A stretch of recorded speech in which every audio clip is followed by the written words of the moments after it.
Rumple Buttercup is a lonely little monster who spends his entire life hiding underground and disguising himself under banana peel hats because he's worried that if anyone ever sees him, they might think that he's weird. He has a best friend who's imaginary and made of old candy named Candy Corn Carl, and the two of them go on a little bit of an adventure.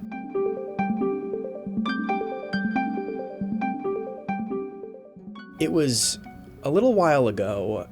It was a Saturday. I was eating mint chip ice cream, and I was staring at a beautiful banister made of lacquered wood when all of a sudden I heard the strangest noise. It was like, and I looked around. I thought it was the radiator, but it was July, so I realized it probably wasn't the radiator. And then I heard this strange thing get louder, sort of like a marimba tune. I looked to my left. I looked to my right. I realized that I can't tell the difference between my left and my right because I actually just looked to my right.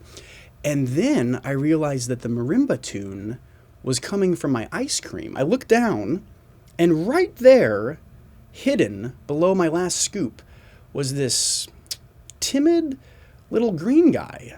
And he tried to duck under the ice cream so I couldn't find him, but I saw that he too was dancing to this sweet marimba beat, and so he had no place to hide. I took a giant scoop, and I put the ice cream in my mouth, and there was mint chip running all down my face, and I looked down, and I saw this little guy, and he looked so nervous, and I said, "What are you doing, man? What are you hiding from?" And he told me that he was worried that if anyone ever saw him, they might think that he was weird. And I ended up giving him a 136-page hug that I call Rumple Buttercup.